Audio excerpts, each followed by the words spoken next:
अयोध्या में प्राण प्रतिष्ठा की तारीख जैसे जैसे नजदीक आ रही है, इस पर सियासत भी तेज होती जा रही है। पहले तमाम राजनीतिक दलों के नेताओं के बयान सामने आए और अब असदुद्दीन ओवैसी का एक ताज़ा बयान सामने आया है, जिसमें उन्होंने मुस्लिम युवाओं को संगठित होने की बात कही है। उनसे अपील की है कि आप संगठित हो जाइए, क्योंकि देश में मस्जिदों के खिलाफ साजिश की जा रही है। ओवैसी यही नहीं रुके, उन्होंने इशारों इशारों में यह भी कहा कि जिस जगह पर 500 सालों तक कुरान पढ़ी गई, आप देखिए वहां पर क्या हो रहा है। यानी कि मंदिर मस्जिद की जो लड़ाई है या फिर मंदिर मस्जिद की जो सियासत है, वो प्राण प्रतिष्ठा कार्यक्रम से पहले तेज होती दिख रही है और माना जा रहा है कि इसका असर आने वाले समय में जो चुनाव होना है, आम चुनाव, लोकसभा का चुनाव, उस पर भी साफ तौर पर देखने को मिलेगा। हालांकि इस वक्त मैं अयोध्या में हूं, सरयू किनारे हूं, राम की पैड़ी पर मौजूद हूं। यहां के तमाम लोग हैं और जो अयोध्या के बड़े और जो प्रमुख संत हैं वो इस वक्त मेरे साथ मौजूद हैं। हम उनसे बातचीत करेंगे, समझेंगे कि आखिर जो सियासत हो रही है और असदुद्दीन ओवैसी का जो ताज़ा बयान सामने आया है उसको लेकर क्या सोचते हैं। सबसे पहले करपात्री जी महाराज, आपसे मैं जानना चाहूँगा, आपने शायद सुना होगा या ना सुना होगा, असदुद्दीन ओवैसी ने कहा कि देश में मस्जिदों के खिलाफ साजिश चल रही है। युवाओं से उन्होंने संगठित होने को कहा। उन्होंने ये भी कहा कि जिस जगह पर पहले कुरान पढ़ी जाती थी, आप देखिए वहाँ पर क्या तमाशा हो रहा है। देखिए, ओवैसी तो खंडन मंडन करना चाहते हैं। सुबह बोल रहे थे, नौजवानों तैयार हो जाओ, देखो हमारे मस्जिद को लोगों ने ले लिया, अब कितनी मस्जिद लेंगे। और हम ओवैसी से पूछना चाहते हैं कि आपके रहते तेलंगाना में 4 मस्जिद तोड़ दी गई, तब आपने क्या किया। ओवैसी मतलब होता है वो भी मतलब विभाजन, सी मतलब चाहता है, वो भारत का विभाजन चाहता है, उसका नाम का अर्थ ही है। वो भी मतलब भारत, ची मतलब चाहता, वो भारत का विभाजन चाहता है। ओवैसी का 3 पीढ़ी हिंदू था, उनको नहीं याद आ रहा है। तीसरी पीढ़ी में ओवैसी मुसलमान बने हैं और ओवैसी का तीसरी पीढ़ी में हिंदू था, इसका मान लेना है। भारत को बंटवाने की बात कर रहे हैं। अरे इन लोगों की बुद्धि भ्रष्ट हो गई है। हम तो कहते हैं भैया कि मत बांटो देश को, दंगा रहने दो, मत बांटो देश को, दंगा रहने दो। हिंदू मुस्लिम सिख ईसाई सबको चंगा रहने दो। आपसे हाथ जोड़ के प्रार्थना है, हमारे छत पे केवल तिरंगा रहने दो, हमारे छत पे केवल तिरंगा रहने दो। देखिए, करपात्री जी महाराज की अपनी बात सुनी। अब मैं सीधे बबलू खान के पास चलना चाहूँगा। बबलू खान वो शख्स हैं जो खुद को राम भक्त कहते हैं। बबलू जी, मुस्लिम समुदाय से आप आते हैं और असदुद्दीन ओवैसी का एक बयान आपने सुना होगा। उन्होंने संगठित होने की बात कही है। उन्होंने कहा है कि देश में मस्जिदों के खिलाफ साजिश चल रही है। यहाँ भी इशारों में उन्होंने इसका भी जिक्र किया। आपको लगता है कि क्या वाकई में ऐसा है क्या कुछ भारत में, जो उनका बयान सामने आया है? ओवैसी मुस्लिम समाज को बेवकूफ़ बनाने के लिए ऐसे ही अनाप शनाप बयान देते रहते हैं, जो कि मुस्लिम पूरी तरह से समझता है। अगर उन्होंने मुस्लिमों से एक होने की अपील की है तो मुस्लिम तो एक हो ही गया है। भारत आज एकता के रास्ते पे आगे बढ़ रहा है। आज भारत में अमन चैन शांति का पूरा जनसैलाब चल रहा है, तो मुस्लिम तो अब एक हो ही गया है। ओवैसी के बयानों से कोई फर्क नहीं पड़ने वाला है। आज हर घर का एक मुस्लिम ये चाहता है कि जिस तरीके से आज भारत में हमारे खुशहाली है, हिंदू मुस्लिम में कोई नफरत नहीं है, तो आज मुस्लिम उनके बहकाव में कतई नहीं आएगा। ओवैसी ऐसे बयान देते रहेंगे, उटकटवा के रूप में है वो। आज अगर भारत आगे बढ़ रहा है तो कहीं ना कहीं से आपके चैनल के माध्यम से मैं एक चीज़ और कहना चाहता हूं ओवैसी को। ओवैसी जितना भी भड़काऊ भाषण देना हो दे लीजिए। अब मुस्लिम आपके भड़काऊ भाषण पे आने वाला नहीं है। पूरी तरह से भारतीय जनता पार्टी का समर्थन मुस्लिम इस समय करने के लिए तैयार है, क्योंकि जो इनका नारा है सबका साथ, सबका विकास, सबका विश्वास, जो एक खूबसूरत नारा इन्होंने दिया है, उसी के तहत वो काम कर रही है पार्टी। भारतीय जनता पार्टी ने अगर हिंदू के लिए किया है तो मुस्लिम के लिए उससे बढ़ चढ़कर किया है। अब पूरी तरह से हमारा समाज ये समझ रहा है कि किसके भड़काने पे हमको नहीं भड़कना है। देश के रास्ते पे, तरक्की के रास्ते पे अगर आगे बढ़ रही है तो पूरी तरह से मुस्लिम आगे बढ़ती हुई चली जा रही है। और मैं आपके चैनल के माध्यम से अपने उन तमाम मुसलमान भाइयों से अपील भी करना चाहता हूं, कभी ऐसे कट्टरपंथ को बढ़ावा देने वाला जो व्यक्त भाषण देता हो उससे सावधान रहें, वरना देश का हालत बद से बदतर होगा। महाराज जी, आपसे मैं जानना चाहूंगा कि पहले कुछ नेताओं के बयान आपने सुने, किसी ने कहा कि अगर मेरे पास निमंत्रण आया भी होता तो मैं नहीं जाता वहां पर। कुछ लोगों ने कहा कि हमें निमंत्रण ही नहीं मिला। आज समाजवादी पार्टी के एक नेता ने लेटर लिखा है, पत्र लिखा है राम जन्मभूमि ट्रस्ट को कि सभी विपक्षी दलों के नेताओं को यहाँ पर बुलाना चाहिए। और अब जिस तरीके से असदुद्दीन ओवैसी का बयान सामने आया है कि मस्जिदों के खिलाफ साजिश चल रही है, उन्होंने कहीं ना कहीं इशारों में राम मंदिर का भी जिक्र किया, आपको लगता है कि जो सियासत अभी शुरू हुई है प्राण प्रतिष्ठा से पहले, ये ठीक है? देखिए, ये सियासत करना ओवैसी का मूल सिद्ध अधिकार रहा और सदा करते आया है। और जब भी कोई भी देश में जब कोई अच्छा काम हुआ है तब ओवैसी अनाप शनाप बयान देने का काम किया। और मुस्लिम समाज आज जाग चुका है। आज ओवैसी इसीलिए घबराया हुआ है कि आज मुस्लिम सब एक है और वो देख रहा है कि हमारा विकास कहाँ है। मुस्लिम समाज ये देख रहा है कि ओवैसी के साथ चलने से विकास नहीं, हमारा विनाश है। और भारतीय जनता पार्टी के साथ चलने पर, राष्ट्र के हित में चलने के साथ हमारा विकास है। और वो विकास देख पा रहे हैं। जितना आज जितनी भी व्यवस्थाएं मिली हैं, जो भी कार्य योजना आई हैं, उनमें से सबसे यदि लाभान्वित हुआ है तो मुस्लिम समाज हुआ है। वो कहीं भी अछूता नहीं रह गया, बिना किसी जाति भात भेद पंथ भाव को देखे हुए। और भारतीय जनता पार्टी ने, हमारे देश के यशस्वी प्रधानमंत्री, उत्तर प्रदेश के मुख्यमंत्री ने जो भी कार्य योजनाओं को लाया है, उन्हें सभी को लाभान्वित करने का काम किया। और उसमें सबसे बड़ा यदि कोई लाभान्वित है उत्तर प्रदेश में और देश में तो मुस्लिम लाभान्वित हुआ है। अब ओवैसी को घबराहट है, पेट में उसके दर्द हुआ कि इस तरह से ऐसा ना हो। चूंकि अभी कल की बात है, कल या परसों के काल में माननीय इंद्रेश जी ने एक आह्वान किया और आह्वान करते ही उसका कल आज बयान आ गया। आह्वान उन्होंने किया कि सभी मंदिरों से, मस्जिदों से और जो गुरुद्वारों से, चर्चों से, सभी जगह से श्री राम नाम के उद्घोष उस समय होने चाहिए जब भगवान गर्भगृह में हो। तो सभी तो उसी को देखते हुए, ये जो बयान ओवैसी का आया तो उसको देखते हुए कि इंद्रेश जी की बातों को अक्षरशः का मुस्लिम पालन न करने लगे, इसलिए बांटने का काम किया है ओवैसी ने। और कोई दूसरा विषय नहीं। ओवैसी केवल और केवल समाज को बांटने के अलावा कोई काम नहीं है इसके पास। ठीक है, करपात्री जी महाराज, आप कुछ बोलना चाह रहे थे? देखिए, ऐसे हो जाइए जी। किसी कुत्ते के पूंछ में जब तक रस्सी बांधोगे तब तक वो सीधी रहेगी, रस्सी छोड़ दोगे तो टेढ़ी हो जाएगी।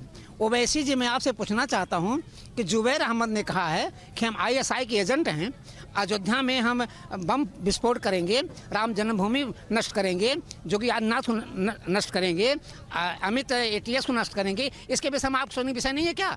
आप नहीं सोच पा रहे हैं क्या? दिमाग खराब हो गया आपका? वो कर्नाटक वाला सिद्धार्थ में बोला मैं राम हूँ, वो राम हो गया अयोध्या में आकर के, राम बन के रहेगा। वो कह रहा कि मैं अयोध्या में क्यों जाऊँ, मैं तो खुद राम हूँ, मैं तो खुद राम हूँ, मैं तो खुद राम हूँ, वो राम बन के आएगा।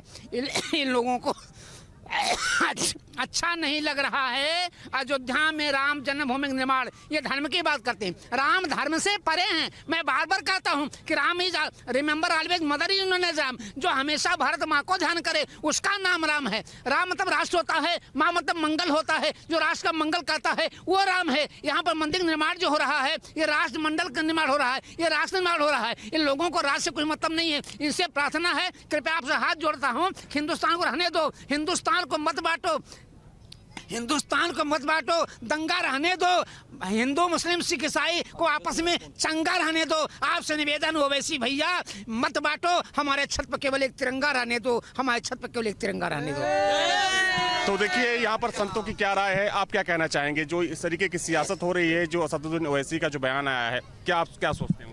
ओवैसी की मानसिकता पूरे तरीके से खराब है। और जब किसी व्यक्ति की मानसिकता खराब होती है तो उल्टा सीधा बोलता है। क्यों बोलता है? समाज को तोड़ने के लिए बोलता है। तो ओवैसी उल्टा सीधा इसलिए बोल रहा है कि जो हमारे मुस्लिम भाई और भेदभाव नहीं रहे कर और आपस में भाईचारा बना करके रह रहे हैं, तो उसको दिक्कत हो रहा है, उसको परेशानियां हो रहा है, इसीलिए वो उल्टा सीधा बोल रहा है।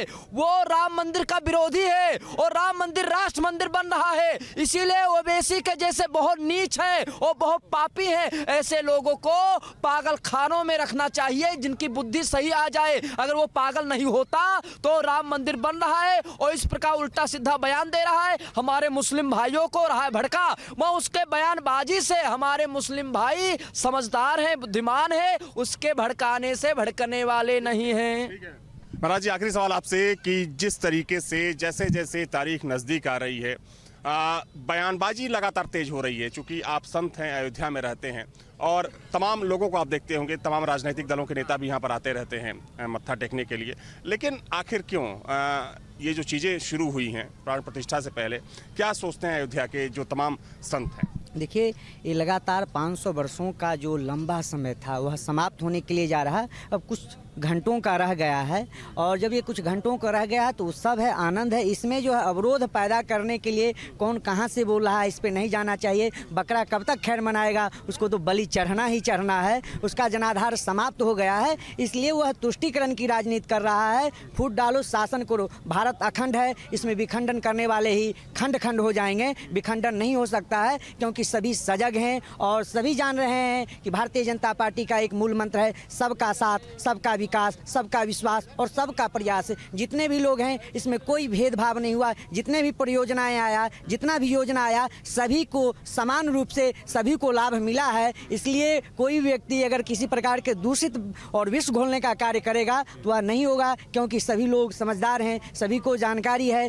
कि सभी को विकास हो रहा है, सभी को लाभ पहुंच रहा है। इसलिए कोई विखंडित नहीं कर सकता। जो विखंडन करने का काम करेगा वही खंड खंड हो जाएगा। हमसे बातचीत के लिए बहुत बहुत धन्यवाद महाराज जी आप लोगों का। तो इस वक्त मैं राम की पैड़ी पर मौजूद हूं और दरअसल हम चर्चा कर रहे थे प्राण प्रतिष्ठा से पहले हो रही सियासत पर और जिस तरीके से असदुद्दीन ओवैसी का बयान सामने आया है, जाहिर सी बात है कि इस पर सियासत तेज होगी और उसी को लेकर यहाँ पर हमने आम लोगों की और यहाँ के साधु संतों की राय लेने की कोशिश की। साधु संतों का ये मानना है कि प्राण प्रतिष्ठा पर सियासत अब बंद होनी चाहिए, क्योंकि सवाल करोड़ों राम भक्तों की श्रद्धा का है, उस इंतजार का है जो पिछले 500 सालों से चला आ रहा था। राम मंदिर को लेकर अब विपक्ष थोड़ा सा बोलने लगा है। अब थोड़ा क्या, बहुत ज़्यादा बोलने लगा है। असदुद्दीन ओवैसी ने कहा कि 500 साल बाद मनुवाद लौट कर आया है। धर्म को राजनीति से जोड़ने का नाम बाकी विपक्षी दल लगा रहे हैं। कुल मिलाकर भाजपा राम मंदिर को लेकर पूरी तरीके से जुटी हुई है। 3 महीने लोकसभा चुनाव में शेष हैं। मंदिर मस्जिद क्या इलेक्शन का मुद्दा रहेगा? कुल मिलाकर जय भीम नगर मेरठ में मैं हूं और यहां सियासी चौक में आज पब्लिक की राय जानेंगे कि ओवैसी के जो बोल हैं वो उन्हें बिगड़े लगते हैं या सही लगते हैं। क्या लगता है उन्हें कि राम मंदिर जैसा मैटर राजनीतिक है, बीजेपी उसे भुना रही है, या फिर ये विपक्ष की हताशा है? सर, क्या लगता है आपको? अपना नाम बताते हुए अपनी राय रखें। महेंद्र प्रजापति। महेंद्र जी, क्या लग रहा है? ओवैसी जो कह रहे हैं 500 साल बाद मनुवाद लौटा है, उनकी मस्जिद यहाँ पर होती थी। देखो, ओबीसी जो है पूरा वोट बैंक बीजेपी का है। ओवैसी का? हाँ, पूरा वोट बैंक बीजेपी का है और बगैर मांगो वोट मिलती है, ना मांगने की जरूरत नहीं है। लेकिन आपको क्या लगता है कि जो विपक्ष और पक्ष के बीच में, भाजपा के बीच में राम मंदिर को लेकर चल रहा है, उसे किस नज़रिए से देखते हैं? उसे तो अच्छे नज़रिए देख रहे हैं सब, सारी जनता खुश है। हिंदू तो हिंदू, मोमडन भी खुश है। अब तो मोमडन भी बीजेपी के नारे लगा रहे, जय श्री राम। अब तो सारे काम बढ़िया चल रहे, इस सरकार में सब काम ठीक हो रहे। आपको क्या लगता है साहब कि ओवैसी ने जो कहा है कि यहाँ पहले मस्जिद थी और 500 साल बाद मनुवाद यानी कि हिंदूवाद लौट के आ रहा है, तो सही कह रहे हैं या बुरा कह रहे हैं? हिंदूवाद लौट कर आ रहा, हिंदूवाद तो है ही। अच्छा, हाँ। तो ओवैसी को लेके क्या कहेंगे, विपक्ष को लेके जो राम मंदिर को कह रहे हैं कि बीजेपी सियासत कर रही है? नहीं, धर्म के नाम पर कोई सियासत नहीं होती। धर्म तो धर्म ही है, कोई सा भी धर्म हो, सब धर्म समान होते हैं। आपका क्या मानना है? ओवैसी जी के मुद्दे पे, जैसा कि मैं टीवी पे भी देख रहा हूँ आजकल डिबेट आ रही हैं, मुझे तो सिर्फ ये लगता है ये सियासी मुद्दा है। और ओवैसी जी सिर्फ एक बीजेपी को ही फ़ायदा पहुँचा रहे हैं, ऐसा कह करके। हाँ जी। मंदिर मस्जिद में उलझाना चाह रहे हैं? नहीं, मंदिर तो देखो ये विपक्ष का मुद्दा अब है ही नहीं, ये तो क्लियर सर्वोच्च न्यायालय ने कर दिया है और ये कोई मुद्दा नहीं है। इस पे तो लोग राजनीति कर रहे हैं। आपको क्या लगता है मंदिर क्या 2024 में जो अयोध्या में हो रहा है, अब 2024 का जो इलेक्शन 3 महीने शेष है, उसमें बीजेपी को फायदा होगा? ये तो बीजेपी को ये फायदा तो होता है। बीजेपी तो जो धर्म के नाम पे लड़ती आ रही है, बीजेपी तो पहले से ही वोट मतलब धर्म के नाम पे मांगती आई है। बीजेपी का तो काम ही है। क्या नाम साहब आपका? मेरा नाम शेरचंद शर्मा है जी। शर्मा जी, आपको क्या लगता है ये जो मंदिर मस्जिद चल रहा है, ओवैसी का जो बयान है, उस पर किस तरीके से आप देखते हैं? क्या नज़रिया आपका है? वो बोला तो उन्होंने गलत है ओवैसी जी ने, मंदिर तो ठीक है हमारा अपना, और बन गया यूँ बढ़िया है, बहुत अच्छा मंदिर देखने भी जाएंगे। और जी जो उन्होंने कहा वो गलती कहा है, इस तरह ऐसे नहीं बोलना चाहिए। वैसे जी मंदिर बढ़िया जाएंगे मेरठ से हम। अच्छा, आपको क्या लगता है कि 2024 में ये मंदिर कोई मुद्दा रहने वाला लोकसभा चुनाव? ना जी, मंदिर का मुद्दा नहीं रहने वाला। मंदिर तो जब भी बनता, जब कोर्ट ने कर दिया वो तो बनता ही बनता मंदिर तो। मगर ये ठीक है कि महंगाई पे और इन्होंने रोजगार पे इन्होंने ध्यान नहीं दिया, दो चीज़ पे इन पे ध्यान देना चाहिए। आपका क्या नाम है साहब? ओम प्रकाश सैनी। ओम प्रकाश जी, आपको क्या लग रहा है? वो वैसी जो कह रहे हैं कि 500 साल पहले जो हुआ वो तो गलत ही है, और जो कह रहे भी गलत कह रहे हैं। ये तो जहाँ राम मंदिर वाली बात है, ये तो होना ही था, अपना होता जगह था। इसमें सरकार का तो कोई नहीं, तो कोर्ट का फैसला सबको मान्य है, और इसमें कोई ऐसी बात ही नहीं। राजनीति का तो इससे मतलब ही नहीं रहा। अरे भाजपा की, भाजपा ने पहले ही आने से पहले कह दी थी कि हम राम मंदिर बनवाओगे, बनवा दिया। पब्लिक के जो अपने लोग थे वे सब उनके चेहरे खुश है। आपका क्या नाम है साहब? ब्रजेश शर्मा। ब्रजेश शर्मा जी, आपको क्या लगता है वैसे? कहाँ है क्या उसमें? वो वैसे ही कह रहे हैं कि 500 साल बाद मनुवाद लौट आया, 500 साल पहले हमारी यहाँ मस्जिद थी, 30 साल पहले। मस्जिद क्या है, तो मंदिर ही था पहले। वो मस्जिद कहाँ थी? 500 साल क्या, ये तो बाबर आ गया, उसने बना दी मस्जिद। मोहम्मदनी राज आ गया तो मोहम्मदन ने अपना कब्जा कर लिया। बहुत मंदिर हैं ऐसे तो इसमें क्या वो वैसे की गलत बात है। 2024 में ये मुद्दा नज़र आता है? मुद्दा क्या नज़र आ होगा भाई? चुनाव आ रहे हैं, उसमें भाई उठावे तो है ही, नेता आए तो उनको भाई हमने ये बनवा दिया, ये बनवा दिया, ये करवा दिया, इस बात को तो कहते हैं ये। तो चुनावी मुद्दा रहेगा। और भी मेरे दोस्त हैं यहाँ पे। भाई क्या नाम है आपका? मेरा नाम है बिट्टू। बिट्टू, तुम्हें क्या लगता है? मुझे ऐसा लगता है जैसे कि मैं इस दिन से नोटिस कर रहा हूँ, सब लोग कह रहे हैं कि मुद्दा क्या होता है। मुद्दा रोजगारी पे क्यों नहीं है? बेरोजगारी हमारे देश में चरम पे है। शिक्षा पे क्यों नहीं बोलते लोग? ये मामला है क्या, ये तो बताओ। तो मुद्दे पे आओ ना, फिर मुद्दे वाली बात करते हो। ये काय का मुद्दा है कि राम मंदिर क्या है, शिव मंदिर क्या है? अब मुद्दे वाली बात करो, मुद्दे पाओ। ये डिबेट करते हैं, नए आदमी बैठा रहे हैं जिनको कुछ पता ही नहीं है, खामों को बैठा रहे हैं। मेरा तो यही कहना है, देखो अच्छी बात है बीजेपी सरकार इस टाइम शासन में, प्रशासन में अच्छी बात है। कुछ कहीं गलत बहुत ज़्यादा हो रहा है, बहुत कम लेवल से इतना मामला ख़राब कर रखा है इन लोगों ने। अपनी चला रहे हैं A to Z।